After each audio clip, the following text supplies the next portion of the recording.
Selamat sore, kita bertemu kembali pada mata kuliah Konservasi Sumber Daya Hayati Perairan. Pada perkuliahan minggu ini, kita akan melanjutkan bahasan modul 5 dengan topik konservasi ekosistem. Pada perkuliahan minggu lalu, kita sudah membahas 2 materi dari 3 materi dari modul ini, dan minggu ini kita akan membahas 1 materi dengan topik kategori konservasi ekosistem perairan.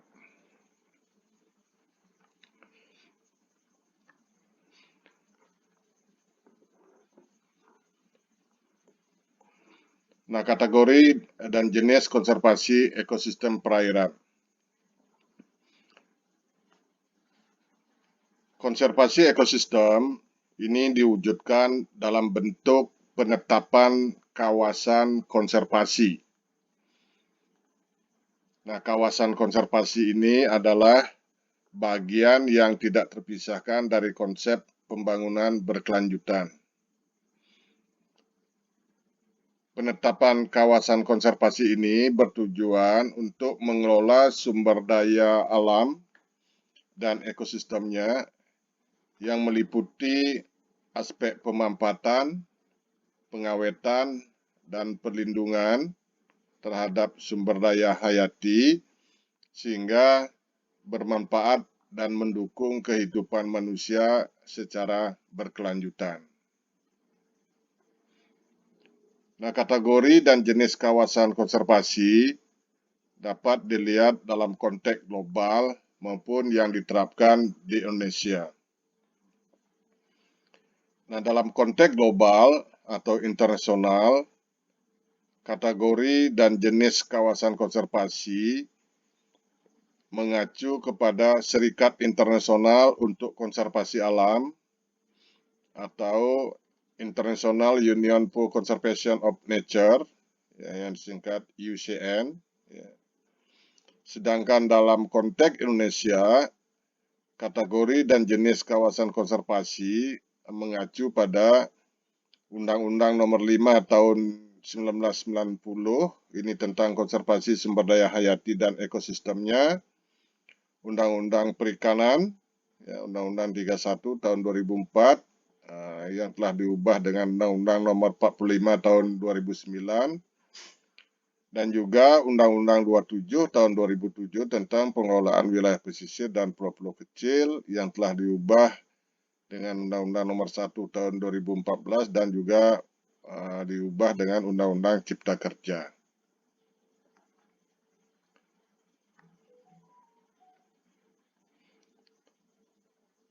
Nah, pertama kita akan pelajari kategori konservasi ekosistem menurut UCN. Nah, menurut UCN ada beberapa kategori konservasi ekosistem. Yang pertama adalah kategori 1A.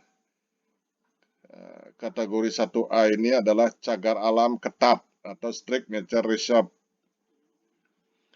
Nah, cagar alam ketat ini adalah area yang dilindungi secara ketat untuk melestarikan fitur geologis dan juga geomorfik kawasan yang di dalamnya terdapat keanekaragaman hayati, tetapi ini masih dapat digunakan oleh manusia untuk kegiatan tertentu, seperti untuk penelitian ilmiah, pemantauan lingkungan, dan pendidikan. Nah, sementara kegiatan lainnya tidak diperkenankan karena dia merupakan cagar alam yang ketat. Kemudian kategori 1B, 1B ini adalah kawasan hutan belantara atau wildlife area. Nah, kawasan hutan belantara ini mirip dengan cagar alam ketat, tetapi umumnya lebih besar dan dilindungi dengan cara sedikit kurang ketat. ukurannya lebih besar dan perlindungannya sedikit kurang ketat atau lebih longgar daripada cagar alam ketat. Nah, area ini dilindungi untuk melindungi proses-proses keanekaragaman hayati dan ekosistem, termasuk di dalamnya adalah proses-proses evolusi yang dibiarkan berkembang atau mengalami restorasi jika sebelumnya terganggu oleh aktivitas manusia. Jadi masih bisa dilakukan restorasi jika mengalami gangguan atau kerusakan. Ya, sedangkan di cagar alam ketat, ini tidak diperkenankan adanya restorasi atau rehabilitasi. Jadi alam dibiarkan untuk memulihkan apabila terjadi gangguan tertentu. Nah, kegiatan yang diperbolehkan di kawasan hutan belantara ini adalah ekowisata yang sangat terbatas, seperti misalnya berjalan kaki atau trekking, ya, berperahu, ya, tanpa ada pembangunan apapun. Itu. Tapi ini tentu lebih longgar daripada cagar alam ketat. Kemudian kategori 2 ini adalah taman nasional. Nah, taman nasional ini banyak diterapkan juga di Indonesia atau national park. Nah, taman nasional ini adalah area untuk melindungi fungsi-fungsi ekosistem skala besar, ya, beserta dengan keanekaragaman hayati dan karakteristik ekosistem area tersebut. Nah, namun ini lebih toleran dengan kunjungan manusia, masih boleh dikunjungi manusia, dan juga masih boleh ada pembangunan infrastruktur pendukung untuk kegiatan ilmiah, pendidikan, spiritual, rekreasi, dan pengunjung sesuai dengan lingkungan dan budaya setempat. Nah, jadi lebih longgar taman nasional ini pemanfaatannya daripada kategori 1A dan 1B. Di mana pada kategori taman nasional ini masih dimungkinkan adanya pembangunan infrastruktur untuk mendukung kegiatan ilmiah, pendidikan, spiritual, rekreasi, dan pariwisata, ya, dan juga untuk kebutuhan pengunjung. Tetapi infrastruktur ini harus harmonis dengan lingkungan dan budaya setempat. Berikutnya adalah kategori 3, ini monumen atau fitur alami, atau disebut dengan natural monument atau features, ya. Nah, monumen atau fitur alami ini adalah area yang relatif lebih kecil, ya, yang secara khusus dialokasikan untuk melindungi monumen alam dan habitat sekitarnya. Jadi ada monumen-monumen alam, ya, seperti misalnya gua-gua misalnya, atau bukit kars, ya, batu kapur. Nah, itu yang skalanya lebih kecil itu ditetapkan dengan kategori 3. Kemudian kategori 4, ya, dari kawasan konservasi ekosistem kategori 4 ini adalah area pengelolaan habitat atau spesies. Habitat atau spesies manajemen area. Nah, area pengelolaan habitat atau spesies ini mirip dengan monumen atau fitur alami, tetapi berfokus pada area konservasi yang lebih spesifik. Seperti misalnya spesies atau habitat yang membutuhkan perlindungan secara terus-menerus. Ya, misalnya habitat untuk pendeloran penyu misalnya. Tindakan manajemen ini dapat mencakup antara lain pencegahan perburuan liar. Ya, di situ adalah upaya manajemen yang dilakukan di area ini adalah pencegahan perburuan liar, penciptaan habitat buatan masih memungkinkan, ya, menghentikan suksesi alami, dan praktek pemberian makan tambahan masih dimungkinkan. Ya, itu. Sedangkan kategori 5 ini adalah bentang alam atau bentang laut atau kawasan tertentu. Landscape, seascape, atau area. Ini merupakan perlindungan bentang alam atau perlindungan bentang laut mencakup seluruh daratan dan lautan dengan rencana konservasi alam yang jelas. ya, tetapi biasanya juga mengakomodasi serangkaian kegiatan yang bertujuan mencari keuntungan, misalnya melalui kegiatan pariwisata masih dimungkinkan.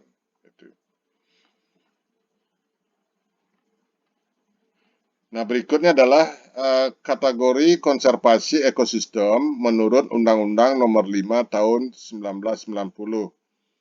Jadi Undang-Undang Nomor 5 Tahun 90 tentang konservasi sumber daya alam hayati dan ekosistemnya ini adalah undang-undang konservasi yang relatif paling awal ya dari perkembangan konservasi ekosistem di Indonesia. Nah, kategori konservasi ekosistem menurut Undang-Undang Nomor 5 Tahun 1990 ini adalah kawasan suaka alam. Ya, ini lebih banyak diterapkan oleh Kementerian Lingkungan Hidup dan Kehutanan. Baik itu untuk konservasi di darat maupun konservasi di laut.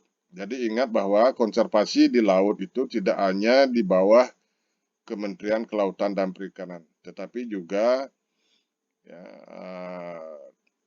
ada kawasan konservasi di laut yang ditetapkan dan dikelola oleh Kementerian Lingkungan Hidup dan Kehutanan.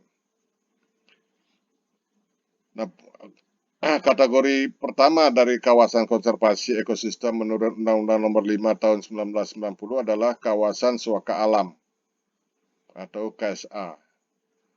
Nah, kawasan suaka alam ini adalah kawasan dengan ciri khas tertentu, baik di daratan maupun perairan, yang mempunyai fungsi pokok sebagai kawasan pengawetan keanekaragaman tumbuhan, satwa dan ekosistemnya, juga berfungsi sebagai wilayah sistem penyangga kehidupan. Nah, kawasan suaka alam ini terdiri dari cagar alam, ya, ya, yaitu kawasan suaka alam yang karena keadaan alamnya mempunyai kekhasan tumbuhan, satwa dan ekosistemnya atau ekosistem tertentu yang perlu dilindungi dan perkembangannya berlangsung secara alami. Ya, ini sama dengan juga cagar alam secara UCN. Nah, untuk kegiatan yang masih dapat dimanfaatkan, kegiatan yang masih diperbolehkan di cagar alam ini adalah untuk kepentingan penelitian dan pengembangan ilmu pengetahuan dan juga budidaya. Masih memungkinkan kegiatan budidaya. Contoh misalnya kalau di Bali itu ada cagar alam Batu Karu. Ya, ini untuk daratan. Ada cagar alam Teluk Bintuni di Papua Barat.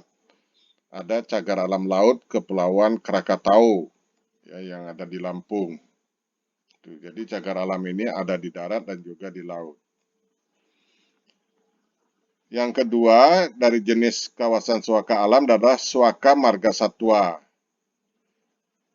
Nah, suaka marga satwa ini merupakan kawasan suaka alam yang mempunyai ciri khas berupa keanekaragaman atau keunikan jenis satwa yang untuk kelangsungan hidupnya dapat dilakukan pembinaan terhadap habitatnya. Jadi ada pembinaan habitat dari satwa, ya, jenis satwa tertentu yang unik, ya, ditetapkan sebagai suaka marga satwa. Nah, kegiatan yang diperuntukkan di suaka marga satwa yaitu kepentingan penelitian dan pengembangan ilmu pengetahuan, pendidikan, ya, wisata dalam jumlah yang terbatas untuk menikmati keindahan alam dengan syarat tertentu. Nah, ini lebih menekankan ekowisata serta kegiatan lainnya yang menunjang budidaya. Ya. Misalnya bisa saja budidaya lebah, ya, madu, ya, seperti itu. Contohnya adalah suaka marga satwa Bawean yang ada di Jawa Timur, ya, di Pulau Bawean. Kemudian suaka marga satwa Bentayam di Sulawesi Selatan, dan suaka marga satwa Laut Sindangkerta yang ada di Jawa Barat.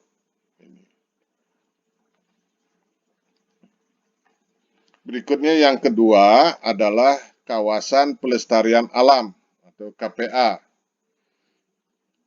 Kawasan pelestarian alam ini adalah kawasan dengan ciri khas tertentu, baik di darat maupun di perairan, yang mempunyai fungsi perlindungan sistem penyangga kehidupan, pengawetan keanekaragaman jenis tumbuhan dan satwa, serta pemampatan secara lestari terhadap sumber daya alam hayati dan ekosistemnya. Ada beberapa jenis ya dari dari kawasan pelestarian alam ini. Yang pertama adalah Taman Nasional. Ya. Nah, Taman Nasional ini adalah kawasan pelestarian alam yang mempunyai ekosistem asli, dikelola dengan sistem zonasi yang dimanfaatkan untuk tujuan penelitian, ya, ilmu pengetahuan, pendidikan, menunjang budidaya, pariwisata, dan rekreasi. Nah, contohnya adalah Taman Nasional Bali Barat, ya, di Bali, Taman Nasional Komodo di Nusa Tenggara Timur, ini meliputi darat dan perairan. Begitu juga Taman Nasional Bali Barat ini meliputi wilayah daratan dan juga perairan. Dan Taman Nasional Bunaken di Sulawesi Utara. Masih banyak lagi contoh taman nasional lainnya. Misalnya Taman Nasional Wakatobi, Taman Nasional Kepulauan Seribu, dan lain sebagainya. Yang kedua adalah Taman Hutan Raya atau THR. Nah, Taman Hutan Raya ini adalah kawasan pelestarian alam untuk tujuan koleksi tumbuhan dan atau satwa yang alami ataupun buatan, jenis asli atau bukan asli, yang dimanfaatkan bagi kepentingan penelitian, ilmu pengetahuan, pendidikan, menunjang budidaya, pariwisata, dan rekreasi. Ya, jadi ini adalah koleksi, semacam koleksi tumbuhan dan atau satwa. Ya. Nah, contohnya adalah Taman Hutan Raya I Gusti Ngurah Rai di Bali ini, yang merupakan Taman Hutan Raya Hutan Mangrove. Ada juga Taman Hutan Raya Aji Juanda di Jawa Barat. Ya, ada kalau di Kupang itu ada Taman Hutan Raya Dr. Yohanes. Itu. Nah, yang berikutnya yang ketiga adalah Taman Wisata Alam atau TWA. Jadi sesuai dengan namanya, kawasan pelestarian alam dengan kategori Taman Wisata Alam ini terutama dimanfaatkan untuk pariwisata dan rekreasi alam. Contoh misalnya Taman Wisata Alam Pulau Satonda ya di NTB, Pulau Satonda. Ya, dari Pulau Satonda ini, pulau kecil ini ya di dekat dengan Tambora ya.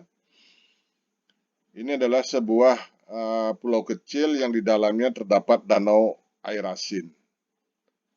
Kemudian juga misalnya Taman Wisata Alam Pulau Sanggalaki. Di Bali ada juga taman wisata alam di darat seperti Taman Wisata Alam Sangeh atau Taman Wisata Alam Penelokan dan juga Danau Buyan Tamblingan.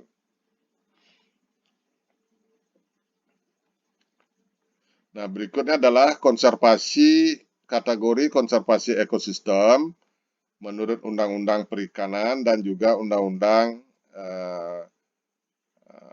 Pesisir. Nah, kategori konservasi untuk perairan, pesisir, dan pulau-pulau kecil berdasarkan Undang-Undang Perikanan ya, dan Undang-Undang Pesisir ini terdiri dari taman, ya, berupa taman pesisir, ya, taman pulau kecil, taman nasional perairan, dan juga taman wisata perairan. Nah, kalau sudah namanya taman, berarti memang fungsi utamanya adalah untuk dikonservasi untuk tujuan rekreasi dan pariwisata alam. Kemudian ada kategori swaka, ya, sama dengan swaka alam di darat, berupa swaka pesisir, ya, dari daratan pesisir beserta perairan sekitarnya, swaka pulau kecil, ya, pulau kecil dengan perairan sekitarnya, swaka alam perairan, ini khusus untuk perairan, dan juga swaka perikanan. Kemudian ada kategori kawasan konservasi maritim, berupa daerah pelindungan budaya maritim dan daerah pelindungan adat maritim. Inilah kategori kawasan konservasi di wilayah pesisir dan pulau-pulau kecil menurut Undang-Undang Perikanan dan Undang-Undang Wilayah Pesisir dan Pulau-Pulau Kecil. Nah, pertama adalah taman pesisir. Jadi taman pesisir ini adalah bagian wilayah pesisir dengan ciri khas tertentu, ya. Jadi bagian wilayah pesisir ini bisa berupa daratan dan perairan pesisir di sekitarnya, ya, atau mungkin hanya pesisir daratan saja. Jadi bagian wilayah pesisir dengan ciri khas tertentu sebagai suatu kesatuan ekosistem yang dilindungi, dilestarikan, dan dimanfaatkan secara berkelanjutan bagi kepentingan pengembangan ilmu pengetahuan, penelitian, pendidikan, dan peningkatan kesadaran konservasi sumber daya hayati, wisata bahari, dan rekreasi. Nah, ini yang disebut sebagai taman pesisir. Ya. Nah, kriteria dari taman pesisir ini yaitu wilayah pesisir yang mempunyai daya tarik sumber daya alam hayati, ya, karena dia sebagai wisata, ya, tentu dia harus mempunyai daya tarik, ya, daya tarik sumber daya alam hayati atau formasi geologinya, ya, dan atau gejala alam yang dapat dikembangkan untuk kepentingan pemanfaatan pengembangan ilmu pengetahuan, penelitian, pendidikan, dan peningkatan kesadaran konservasi sumber daya alam hayati, wisata bahari, dan rekreasi. Kemudian kriteria berikutnya, wilayah pesisir mempunyai luas wilayah yang cukup, ya, artinya luasannya cukup untuk ditetapkan sebagai kawasan konservasi untuk menjamin kelestarian potensi dan daya tarik serta pengelolaan pesisir yang berkelanjutan. Kemudian kriteria ketiga adalah wilayah pesisir dengan kondisi lingkungan di sekitarnya mendukung upaya pengembangan wisata bahari dan rekreasi. Contohnya adalah Taman Pesisir Pantai Penyu Pengumbahan yang ada di Sukabumi. Berikutnya adalah Taman Pulau Kecil. Nah, kalau tadi adalah Taman Pesisir, yang kedua ini adalah taman pulau kecil. Jadi ada pulau kecil dan perairan sekitarnya, ya, yang mempunyai ciri khas tertentu sebagai satu kesatuan ekosistem yang dilindungi, dilestarikan, dan dimanfaatkan secara berkelanjutan bagi kepentingan pengembangan ilmu pengetahuan, penelitian, pendidikan, dan peningkatan kesadaran konservasi sumber daya alam hayati, wisata bahari, dan rekreasi. Ya. Nah, kriterianya adalah pulau kecil yang mempunyai daya tarik sumber daya alam hayati, ya, bisa berupa formasi geologi atau gejala alam yang dapat dikembangkan dan dimanfaatkan untuk kepentingan ilmu pengetahuan, penelitian, pendidikan, dan peningkatan kesadaran konservasi, wisata bahari, dan rekreasi. Kemudian pulau kecil mempunyai luas, ya, pulau kecil atau gugusan atau beberapa pulau kecil, ya, menjadi satu kesatuan dan perairan di sekitarnya yang luasnya cukup untuk menjamin kelestarian potensi dan daya tarik serta pengelolaan pulau kecil yang berkelanjutan. Kriteria ketiga ini adalah pulau kecil dengan kondisi lingkungan di sekitarnya mendukung upaya pengembangan wisata bahari dan rekreasi. Ya, misalnya Taman Pulau Kecil Gili Balu di Sumbawa Barat. Nah, misalnya ini Pulau Kanawa, ya, Pulau Kanawa. Beberapa pulau di Sumbawa Barat itu ditetapkan sebagai taman pesisir, dikonservasi untuk kepentingan pariwisata, pendidikan, penelitian, dan ilmu pengetahuan. Kemudian yang ketiga, Taman Nasional Perairan. Nah, Taman Nasional Perairan ini adalah kawasan konservasi yang mempunyai ekosistem asli yang dimanfaatkan untuk tujuan penelitian, ilmu pengetahuan, pendidikan, kegiatan yang menunjang perikanan berkelanjutan, wisata perairan, dan rekreasi. Ya, jadi lebih beragam fungsinya, tapi dalam kerangka konservasi. Nah, beberapa kriteria perairan yang ditetapkan sebagai Taman Nasional Perairan, misalnya memiliki keanekaragaman hayati perairan yang alami, ya, yang dapat menunjang kelestarian plasma nupah atau sumber daya genetik, ya, pengembangan penelitian, pendidikan, wisata perairan, nilai budaya lokal, dan perikanan berkelanjutan. Di dalamnya terdapat beberapa tipe alami, ekosistem alami seperti misalnya terumbu karang, mangrove, padang lamun, dan lain-lain. Memiliki sumber daya hayati perairan yang khas, ada yang unik mungkin ya, langka, endemik, memiliki fenomena atau gejala alam atau budaya yang unik. Ya, juga luasannya mendukung keberlanjutan proses ekologis secara alami, serta dapat dikelola secara efektif dan efisien.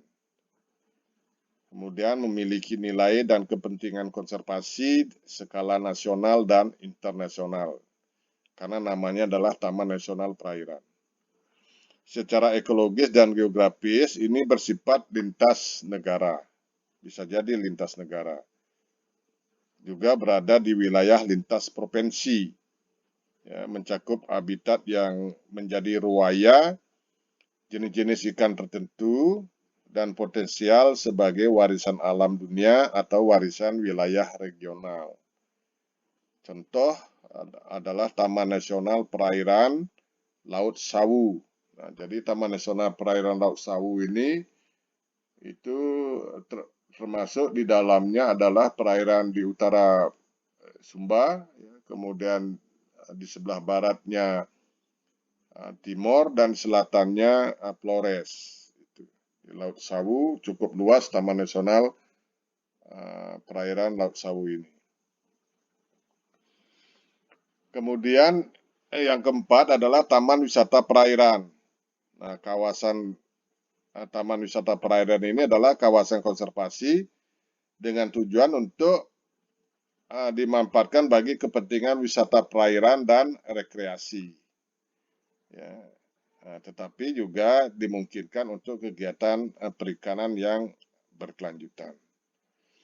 Kriterianya adalah memiliki keanekaragaman hayati perairan, keunikan fenomena alam, dan atau keunikan budaya lokal yang alami, dan berdaya tarik tinggi, ya, serta berpeluang besar untuk menunjang pengembangan wisata perairan yang berkelanjutan. Juga memiliki luas perairan yang mendukung kelangsungan proses ekologis secara alami, serta dapat dikelola secara efektif dan efisien. Kemudian kondisi lingkungan di sekitar kawasan ini mendukung upaya pengembangan ekowisata, serta dapat dikelola secara efektif dan efisien dengan tetap memprioritaskan kepentingan dan kesejahteraan masyarakat sekitar. Jadi contoh adalah Taman Wisata Perairan Nusa Penida, ya, misalnya, atau Taman Wisata Perairan Kepulauan Anambas. Ada juga Taman Wisata Perairan Laut Banda. Jadi fungsi utamanya adalah untuk kepentingan wisata perairan. Nah, berikut yang kelima adalah swaka. Ini ada swaka pesisir, ada juga nanti swaka pulau kecil. Nah, swaka pesisir ini adalah bagian wilayah pesisir sebagai tempat hidup dan berkembang biak suatu jenis atau sumber daya alam yang khas, ya, unik, langka, dan dikhawatirkan akan punah, dan atau tempat kehidupan jenis-jenis biota migrasi tertentu, ya, atau wilayah pesisir yang rentan terhadap perubahan dan atau mampu mengurangi dampak bencana, sehingga ini dilindungi dan atau dilestarikan untuk mewujudkan pengelolaan wilayah pesisir dan pulau-pulau kecil secara berkelanjutan. Nah, kriteria dari suaka pesisir ini, yang pertama adalah wilayah pesisir menjadi tempat hidup dan berkembang biak, ya, atau habitat suatu jenis atau sumber daya alam hayati yang khas, unik, langka, dikhawatirkan akan punah, dan atau merupakan tempat kehidupan bagi jenis-jenis biota migrasi tertentu yang keberadaannya memerlukan upaya perlindungan atau pelestarian. Yang kedua, wilayah pesisir mempunyai keterwakilan dari satu atau beberapa ekosistem di wilayah pesisir yang masih asli atau alami. Kemudian wilayah pesisir mempunyai luas wilayah pesisir yang cukup untuk menjamin kelangsungan habitat jenis sumber daya ikan yang perlu dilakukan upaya konservasi dan dapat dikelola secara efektif. Nah, kemudian wilayah pesisir mempunyai kondisi fisik wilayah pesisir yang rentan terhadap perubahan dan atau mampu mengurangi dampak bencana. Nah, sementara ini contohnya belum ditemukan ini, belum sempat diidentifikasi. Nah, sekarang suaka pulau kecil. Jadi prinsipnya sama dengan suaka pesisir. Suaka pulau kecil ini adalah pulau kecil sebagai tempat hidup dan berkembang biaknya suatu jenis atau sumber daya alam hayati yang langka dan dikhawatirkan akan punah. Atau pulau kecil ini tempat kehidupan jenis-jenis biota migrasi tertentu, ya, misalnya migrasi penyu, ya, dan atau pulau kecil yang rentan terhadap perubahan, ya, atau pulau kecil ini mampu mengurangi dampak bencana yang dilindungi dan dilestarikan untuk mewujudkan pengelolaan wilayah pesisir dan pulau-pulau kecil yang berkelanjutan. Nah, kriterianya mirip dengan kriteria dari suaka pesisir. Ya, pertama adalah menjadi tempat hidup dan berkembang biak dari beberapa sumber daya alam hayati yang khas, unik, dan langka, serta dikhawatirkan akan punah, ya, atau tempat kehidupan bagi jenis-jenis biota bermigrasi tertentu, yang di situ memang diperlukan upaya perlindungan dan atau pelestarian. Kemudian pulau kecil mempunyai keterwakilan dari satu atau beberapa ekosistem di pulau kecil yang masih asli atau alami, pulau kecil yang luasnya cukup, ya, untuk menjamin kelangsungan habitat jenis sumber daya ikan yang perlu dilakukan upaya konservasi dan dapat dikelola secara efektif. Kemudian pulau kecil mempunyai kondisi fisik wilayah yang rentan terhadap perubahan dan atau mampu mengurangi dampak bencana. Nah, contohnya juga belum ditemukan ini, ya, yang sudah di pulau kecil yang sudah ditetapkan sebagai suaka. Yang ketujuh adalah suaka alam perairan. Nah, suaka alam perairan ini adalah kawasan konservasi dengan ciri khas tertentu untuk tujuan pelindungan keanekaragaman jenis ikan. Kriterianya adalah memiliki satu atau lebih jenis ikan yang khas, ya. Di situ ikannya unik, ya, langka, endemik, atau terancam punah di habitatnya yang memerlukan upaya perlindungan dan pelestarian agar dapat menjamin kelangsungan perkembangannya secara alami. Kemudian memiliki satu atau beberapa tipe ekosistem yang unik dan atau masih alami, serta memiliki luas perairan yang mendukung proses ekologis secara alami serta dapat dikelola secara efektif artinya luasannya cukup lah ya, untuk keberlangsungan proses ekologis. Itu. Contohnya adalah suaka alam perairan Kepulauan Raja Ampat. Ya, jadi Raja Ampat ini ditetapkan sebagai suaka alam perairan Kepulauan Raja Ampat, dan juga ada suaka alam perairan Kepulauan Waigeo sebelah barat di Papua Barat.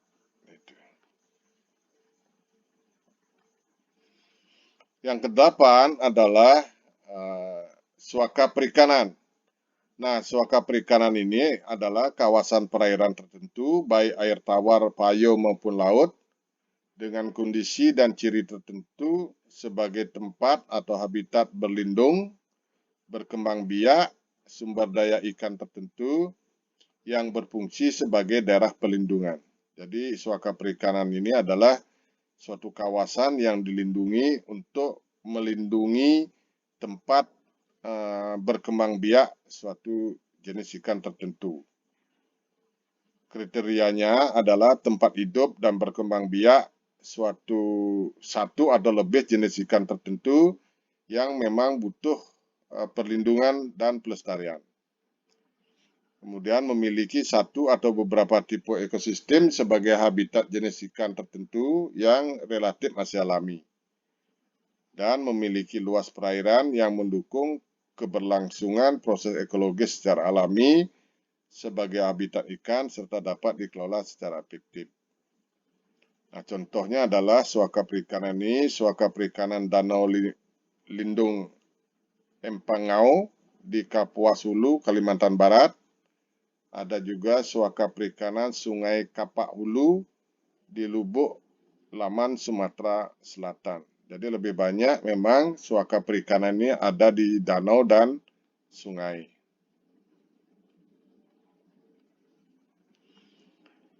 Nah, yang ke-9 adalah kawasan konservasi maritim. Nah, kawasan konservasi maritim ini adalah kawasan konservasi untuk perlindungan, pelestarian, dan pemanfaatan situs budaya tradisional. Khusus ini untuk perlindungan dan pelestarian budaya dan adat maritim. Kawasan konservasi maritim ini ada dua jenisnya, ada berupa daerah perlindungan budaya maritim dan ada daerah perlindungan adat maritim. Nah, dengan kriteria ya, wilayah ini adalah wilayah kelola dari masyarakat hukum adat yang telah diserahkan pengelolaannya. Ya, kemudian wilayah pesisir atau pulau-pulau kecil yang diatur dengan adat tertentu, kearifan lokal, dan hak tradisional. Juga bisa juga kawasan konservasi maritim ini berupa kapal tenggelam yang mempunyai nilai arkeologi. Ya, juga situs sejarah kemaritiman dan tempat ritual keagamaan dan adat. Nah, contohnya adalah di Bali itu ada satu kawasan konservasi maritim sebagai daerah pelindungan budaya maritim adalah kawasan konservasi maritim Teluk Benua di Bali. Baik, jadi demikianlah materi kuliah kita pada modul ini. Sudah kita bahas selama 2 kali pertemuan. Nanti kita akan diskusikan lebih detail pada sesi diskusi perkuliahan. Terima kasih sudah menyimak.